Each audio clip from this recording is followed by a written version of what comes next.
Hey everyone, how's it going? My name is Patrick Liu, and I'm going to be your host for the Diabetes Survival Guide show.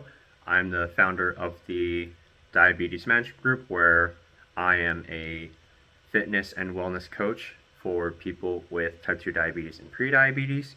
And this show will be a way to share the phenomenal stories about people with all forms of diabetes, healthcare professionals who work with people with diabetes, health and wellness coaches who work with people in this population, and or caregivers and relatives with people with diabetes across the world. A little bit of a personal background for me as a show starter is I was diagnosed with prediabetes back in 2021 and made some modifications to my lifestyle and habits to successfully reverse it in 2022. However, that onset of me receiving prediabetes in 2021 triggered my memories of when my grandpa, who passed away when I was a sophomore in high school from kidney failure secondary to his type 2 diabetes, about the care that was misunderstood and not the greatest at that time. So I want to provide this show as a way to explore the different spectrums of diabetes and healthcare professionals sharing their tips of what they've seen helpful in working with folks with them, and then some things that weren't as helpful so that y'all can learn something. So thank you so much, and we'll get started with the disclaimers and the show.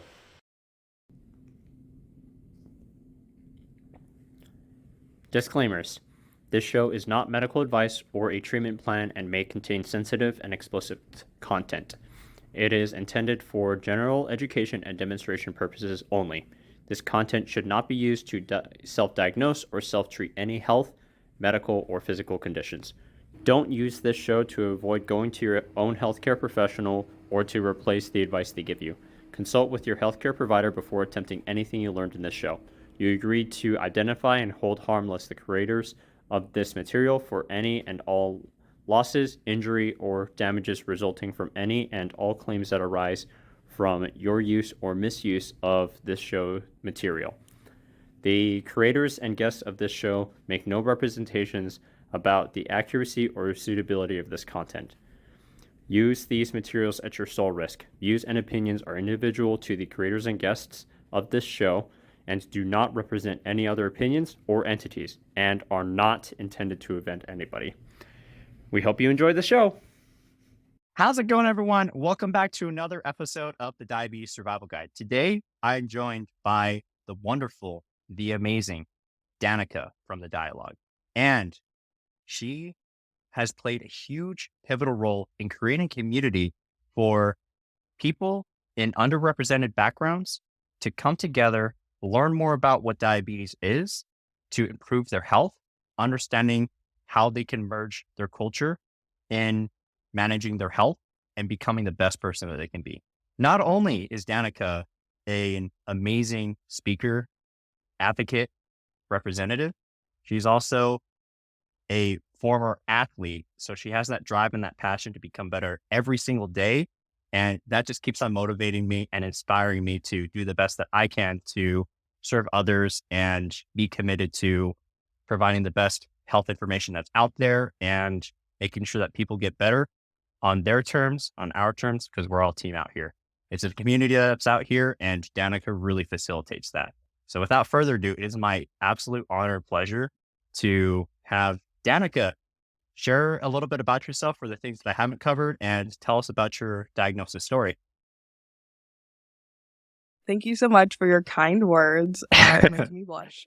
But yes, I'm excited to be here. I'm a type 1 diabetic of 17 years, and I was diagnosed as a stubborn teenager back when I was a very different person. I like to say I actually got injured while at a basketball game. So I hurt my ankle and I went to the doctor. They put me on crutches for a week. I went back to see if I can get clearance to play in a basketball tournament that weekend.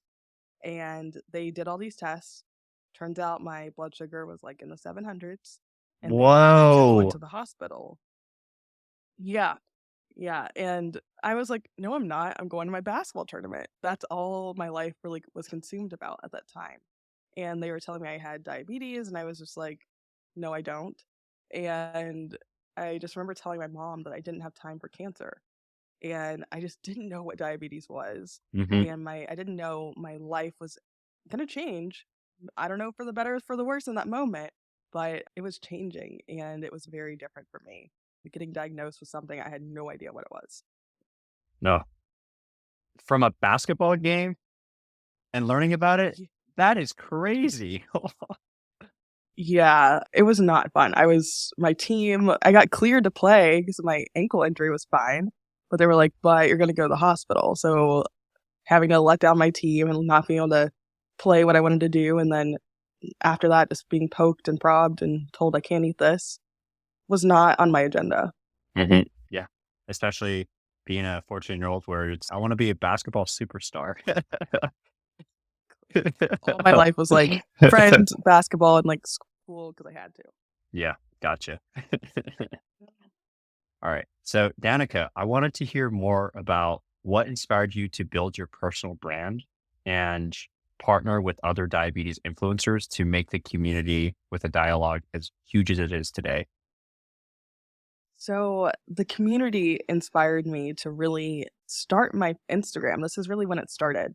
So back in 2015, this is about the time where I like really started to care a lot more about my diabetes.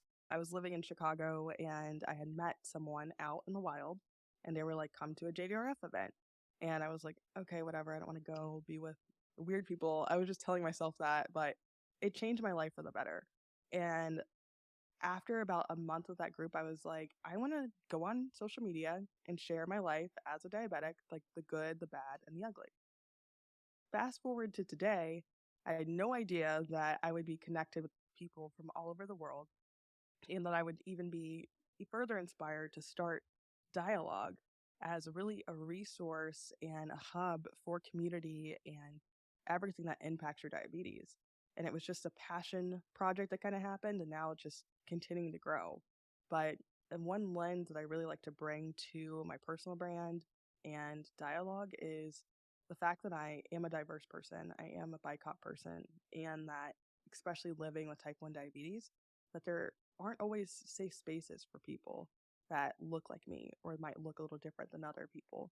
I really try to neutralize that and bring in that representation from different areas, from professions, from vendors, and beyond to make sure that our voices are being heard, but also we're able to listen.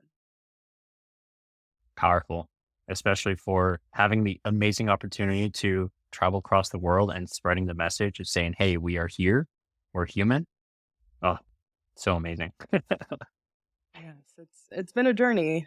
It's something you have to accept and go forward, but I just turned my trials really into gold. That's how the best way I like to put it. Hmm. Speaking of which, I'd love to hear what has been the hardest moment since starting your business and then since having your diagnosis, and what did you learn from each of those lessons? The hardest moments of starting my business were starting a business and realizing it's, oh, I started a business, didn't I? And making sure that I had all the pieces in the right places. This is the third business I've actually started, but first time like being something I'm deeply connected to and that impacts me personally. But I think the hardest moment is getting the word out because if I can, I would give everything away for free, especially when it comes to diabetes because it's an expensive disease Hmm. and it's been challenging. But through these moments and making sure that I'm doing it and building the foundation that I want, I feel like light years behind schedule, but I feel far more sufficient for our community because I got trained as a board certified health and being coach because I want to make sure that I'm learning how to do things the right way just so our community can flourish. Because especially in these areas, you need that advocate, you need that coach, you need these other pieces to really thrive in other ways. But if I am asked to do things, if I'm coaching someone, I want to make sure that I'm teaching them in the best practice, science based way so that their life can reach other levels. So the hardest moment is to take, was for me, was all of it. It was a hard moment and it's still a hard moment, but it's finding my perseverance through it, and I find that through the community because they're really my backbone and the reason that I do this. And I think my hardest moments as a diabetic, that's a whole, I need like 3 hours to go over that. I think every day is a hard moment. But I've learned so much through our technological advancements. It's really empowered me to take charge of my diabetes. I was very against CGMs when they came out. This is back when like the G4. My doctor was like, get a G4. And I was like, you want me to wear something else? I barely can wear a pump. Like, I just laughed at her and went about my business. But by the time the G5 came out, I was on board. I met some other people with it. I understood what it was. And my life completely changed. My diabetes changed because I could see my diabetes and I could make decisions, like informed decisions on my health because I could see it. And the technology is continuing to grow and grow. So I've gotten really involved and I try to stay on top of the tech because it's not just there because it's there for your disease. No, it makes my life better. And I need to know how to use it in the best way possible so that I'm have to do less. I can do less diabetes and more Danica. Yeah. So powerful, especially for being able to say, hey, I just want to be me. I want to live my life, have fun, doing the stuff that I love to do, and not having to worry about the bricks that get slapped in our faces, like walking around town. And then, hey, I don't want to be that type of person who sticks out at times for wearing a CGM or testing out something new. To now it's like fully embracing as, hey, I can actually take charge of my health, and this is empowering me to be who I am and giving me more insights to balance having those fun opportunities and avoiding any of the crises that do occur. And of course, we're all safe and well and doing our best to be healthy. And it's just awesome to hear that. The other thing that I think is great too, hardest thing about a business is starting the business. Oh boy. Hardest thing about everything I feel like is just starting. Wouldn't you agree? Oh, yes. It's the hardest thing. Yeah. Especially if it just happens. You're like, what did I do? What did I do? I'll be real with it. That's just literally me with the diabetes management group when I founded it. Like early this year, I was thinking, I have no idea what I'm doing, but I know someone who can be my business coach. So let's use some of my savings to invest into them to figure out what I'm doing. And the trial and error portion of like, all right, I want to be somebody who creates educational courses so that other healthcare providers can be better at diabetes care. My business coach was sitting me down and saying, reality check. Those healthcare professionals, their egos aren't going to allow them to actually take those courses unless they're just as crazy as you are. And there's not a whole lot of crazy people out there. Your best bet is to actually focus on working with the people and serving them. And then when you're able to do that, then you can inspire other folks to join you on your mission to do that. That was just a huge reality check of, okay, I got to actually do more of the work, getting into the grounds of serving other people, learning more about it. And of course, all the many trials and journeys of making a mistake, learning from it, making a mistake, and then learning from it too. I'm actually getting to the point where the stuff that I'm learning has also been very beneficial for improving my own health. Because then I'm realizing, oh, here's what the science and evidence is saying. Now I can use that as material to help myself and then share a personal journey when I had prediabetes for what I did and letting other people know you could do this too. And it's very helpful for yourself. And then getting other people from the different backgrounds of diabetes and from different cultural backgrounds to share their experiences. That's even more empowering because then you're able to realize, wow, how many more people are able to do amazing things and they look like me. They have the same thought process as me. They have X, Y, and Z things. That's awesome. And I feel like the people who are wanting to start a business, that could be you as well. Just that one small push. Of course, business isn't all fine and dandy and beautiful, but the message and the mission that does get across, those small wins that ends up being huge victories, or that one small comment saying, hey, thank you for helping me out. It just fuels me to keep on going. I'm sure you're probably thinking the same thing too, right, Danica? absolutely. It's one of those just taking that first step and building the mentors and coaches. Really, people who have gone through it before are your best assets. And I love that you've already invested in those because I've done the same. And it's one of those I can be overly passionate, especially when it comes to diabetes, because I don't know, it's just my life. It's been my life for 17 years and now I'm just very passionate about it. But just because I'm passionate about something and I want to do this doesn't mean that I can just jump right into it. You have to be strategic in making sure that I'm not making mistakes that can impact my community for my customers of any sense. So it's really that piece of it, and having that guidance through someone else can go such a long way. It kind of relates to how you manage your disease too. It's like, all right, you were at the center, you're doing X, Y, and Z, but it's not you, it's your diabetes. So step back. It's your business. It's what you're doing with that. Just take the you out of it and do what's best for that situation. 100%. Do what's best for each of those situations. Have that individualized approach rather than taking up all the burdens and ending up burning out. Very powerful. Yes. So I wanted to go ask you this question. What's the process like of becoming a health and well-being coach and getting the credentials for that? Because I'm sure some people might be curious of what is that? I never heard about that before. Yes. So health coach, life coach, those words are like, I feel like they're buzzwords now, but I really, there's a process, and I really encourage anyone who is out there looking for one just to check the receipts, make sure the people are trained and have gone the extra mile just to make sure, because it's not a well-regulated space today, but it will be. But the process for me was you have to have your, I believe, your undergrad type of degree. And then there's a handful of programs across the US that you can take, and you have to get accepted into them. So I went to one at Duke University's health program. And that was a long process, like about 8 to 10 months, I think. And then you have to graduate that program. So it's like a professional program. And then after that, you have to apply to take the national board exam, which is, it's examined by like the National Board of Medical Examiners. It is credentialed. So it's you're like a clinical health coach. That's how I try to differentiate it for people. It's you are trained for the professional setting. You're trained for health jobs, health beyond. So I actually just finished my national board, which you take. And it's offered. Congrats.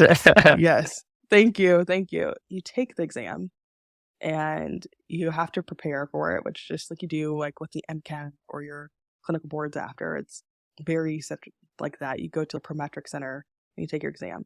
But then here's the kicker. You go and take that exam. It's a 4-hour exam. And then you wait 6 to 8 weeks for your scores.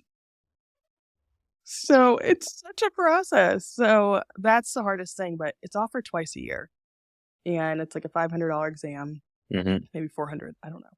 But it's a process. And then you have to keep up with your continuing education. You have to recertify.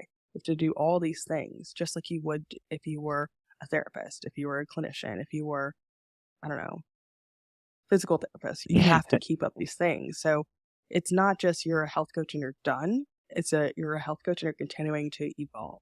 You have to keep up with the education, keep up with the times, keep up with the trend and what's going. And if you're deciding to specialize, there's options for additional training as well. Powerful in understanding that this is backed up by like the medical associations, board of medical examiners, and understanding how valuable it is for like, there's a reason why this position exists. Cause if it doesn't exist, then we know, okay, not really an interest for it. But now that it's gaining more popularity and more traction and being distinguished compared to other people just saying it, I'm sure a bunch of other people are starting to figure out where's the nearest health and being coach near me. Yeah. And it's right now, like the National Board of Health and Being is working on making it billable for insurances. You could bill and code it. We have a CPT3 code and there's 3 levels. So in the near future, it's going to be a CPT1 code, which is just like your other medical stuff. So eventually you can get reimbursed for insurances, or you can bill insurance for this. So it's coming. And that's why I'm saying this is about to be a very regulated space. Good to hear, because with how social media currently is, it's like a mixture of people who are great and practicing and preaching the great stuff, and then other people who is just fear mongering, and then some people who it's a mixture of both, where they praise one thing but then they fear monger the rest. That it's, come on, y'all, can't we just move to the space where we're good all around compared to trying to do all this fear mongering stuff, where the stuff that they're fear mongering isn't really a bad thing. Instead, they're fear mongering something that's good. Crazy.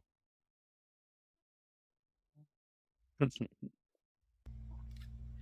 everyone, thank you so much for tuning in to this podcast. And Before we continue with the rest of this show, I wanted to let y'all know, please feel free to give this podcast a 5-star rating if you like it. Share it with other folks that you think it'd be beneficial for. And if you haven't already, feel free to subscribe and follow to the Diabetes Management Group for awesome tips to manage your type 2 diabetes or prediabetes. And let's get back to the show. All right. So the other question that I wanted to ask is, if you were to share one piece of advice to young Danica when she was starting out her business, and then another piece of advice to someone who found out that they were recently diagnosed with type 1 diabetes, what would they be? All right, my piece of advice for any startup business owner is do it. It's okay to fail. It's okay if things don't work out in the first try, because more than likely they're not going to work out. But get up and continue to do it. Consistency is how you become a successful business owner. And as long as you're consistent, things will work out. And for my newly diagnosed diabetics, my advice for you is you're going to be okay. Dive into the community, find community wherever you can, because that is your lifeline. You might think it's your insulin, but it's really your community. Getting chills hearing the community aspect, because I remember some folks who were talking about how they were recently diagnosed with type 1 diabetes and that they were fearful and frustrated because it's the parents don't know what they're doing. The kid doesn't even know what they're doing because they're still trying to figure out life and playing and doing kid things. And being able to latch into somebody who understands what you're going through and has been further along in that process, that community aspect really helps a ton, because you have your insulin, but then if you don't know how to use your insulin appropriately, or when to use it during emergency times, sometimes the healthcare providers doesn't provide as much of that in-depth information or those nuances. It's like you go in, they give you their stuff, they say, here's a pamphlet, you're out of here. Compared to all right, let's actually learn more of the nuances of stuff. And then here's more resources that you can use to learn about it. Get plugged into a community so that you can actually connect with other folks who get it, rather than I don't really know too much about this, so good luck out there. Exactly. Like in these doctor's appointments, you get some of them are 20, 30 minutes, and half the time you're reviewing numbers, but it's okay. Are you really having a chance to ask the questions? Are you really diving deep into your disease? And sometimes it's different. So your community can help offset some of that, but it's also a place just to have that peer-to-peer. Hey, you're normal. It's normal. Like, you could be doing everything right and you could still have high blood sugar. Or you still have low. Like, it's okay. Yeah. It's not ideal, but it's okay. It happens. Like, you're human. Mm-hmm. Like the factors that we don't think about. Our hormones get out of whack whenever we're stressed. And sometimes there's just nothing you can do about it except just focus on doing what you can, of like going on those walks until it's able to go down a bit lower, and using the insulin injections appropriately. But then if it's at a low, then it's like literally just stopping and eating that snack so that it can get back up into those levels, and just being patient with yourself. Yep, absolutely. The other thing I wanted to circle back on for the consistency in the business, have you heard of Alex Hormozy and Layla Hormozy by chance? Yes, Uh, I have. yeah. Thing that gets me motivated every single time to keep going every day is that he's saying that business, it's not about the wins that you have or the losses that you have. It's all about staying in the game, staying in the business. It doesn't matter how many times you lose, how many mistakes that you made, or how many wins that you have.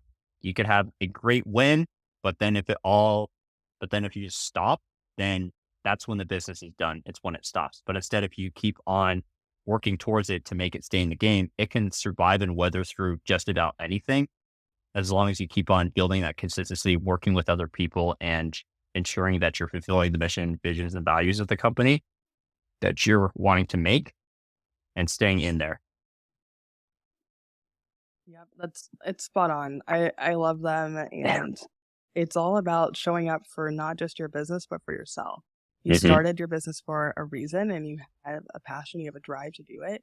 As long as you remind yourself of that every day before you go in and do your work, you will be okay. But it's really your mindset and your consistency that really push you through. Mm-hmm. Plus, that experience is going to help make your story even more better when it comes to those bigger stages. When you get asked to speak in the conferences, or when you're asked to speak as a keynote for other places, like, people will want to hear all the struggles and the situations that one has went through to try and build their businesses, so that they know, hey, if I am struggling, that's a normal thing, because that's a part of the process and the experience. Because our problems as business like owners and for running a business, we're always going to find some sort of new problem, but then that makes it even more exciting to solve some of them. But then other problems are going to be pretty boring, but we just need to get the work done and keep on staying in the game.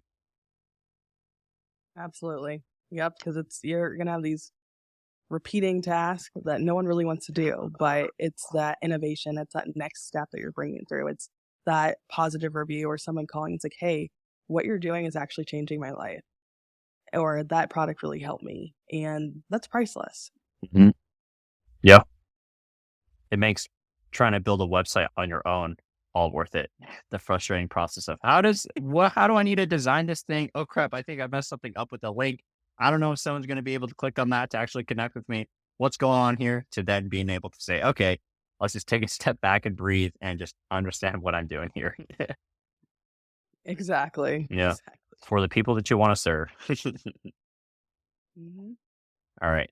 So, Danica, just a few more questions before we're finished up with this. What is your zombie apocalypse survival plan? My zombie apocalypse. Oh, I feel like I just went through this because I was in California with the hurricanes. Oh, goodness. Which doesn't happen, but it's going to be insulin.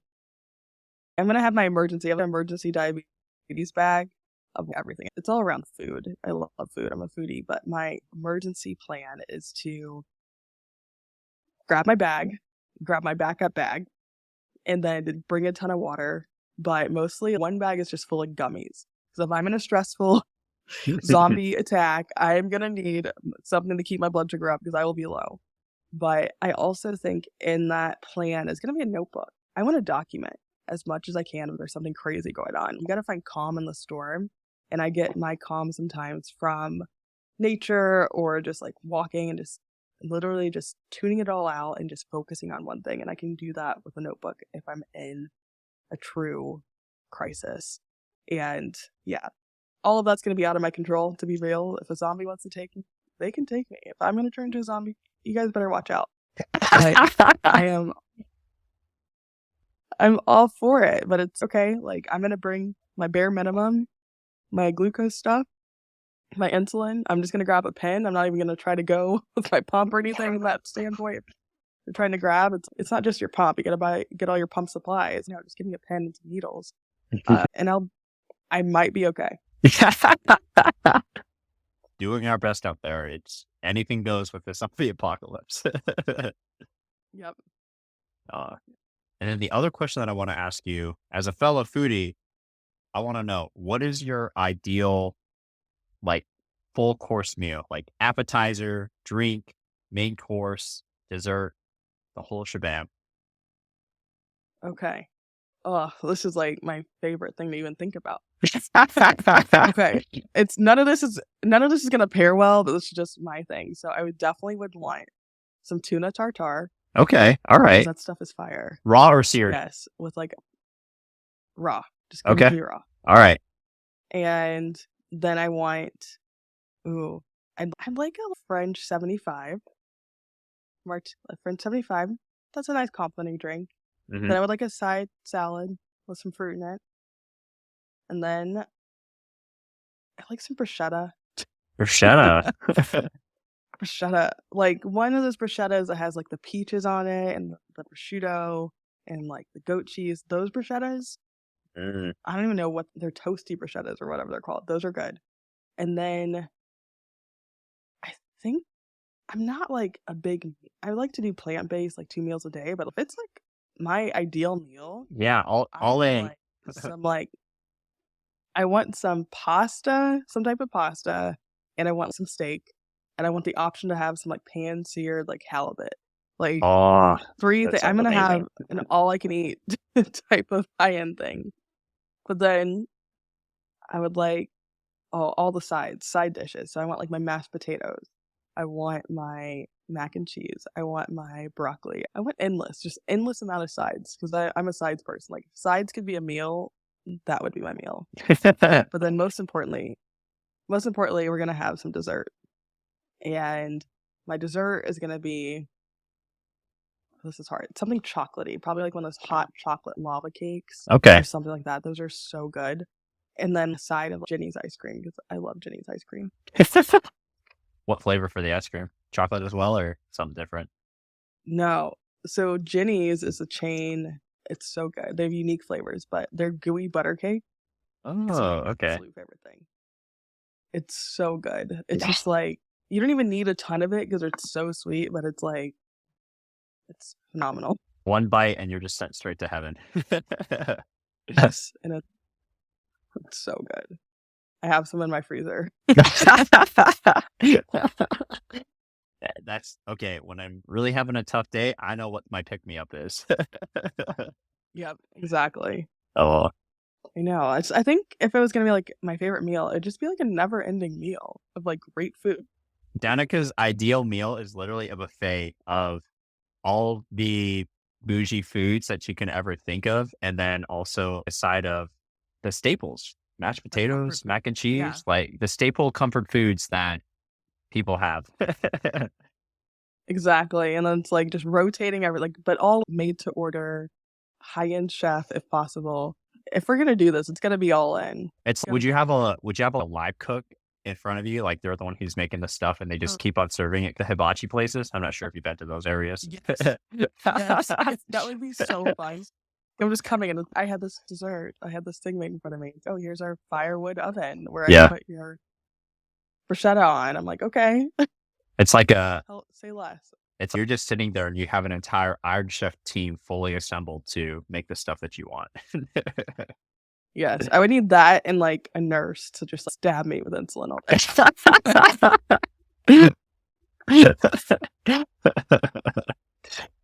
All right. Thank you so much, Danica. It has been an absolute pleasure having you on this show. And then I'm sure our audience is wondering now, Danica is so awesome. She has an amazing smile. She's very articulate and her story is crazy awesome. How can people find you? All right, so I'm on all social platforms as Danica the Diabetic. And I'm also on there with Dialogue as Your Daily Dialogue. But most importantly, you can find me at www.dia-log.co. So that's Dialogue's website, and all of these links are also in my bio. If you find me on Instagram, you can just click the link in my bio and it's all there. But I'm online as much as I can be, and I'm happy to connect. Awesome. Thank you so much, Danica. And thank you everyone for tuning in. I'm sure you felt the message, you heard her inspiring story, and you could see yourself having an amazing time implementing the things that we've talked about. And of course, do one small thing each day to improve your health. See y'all next time for the next episode.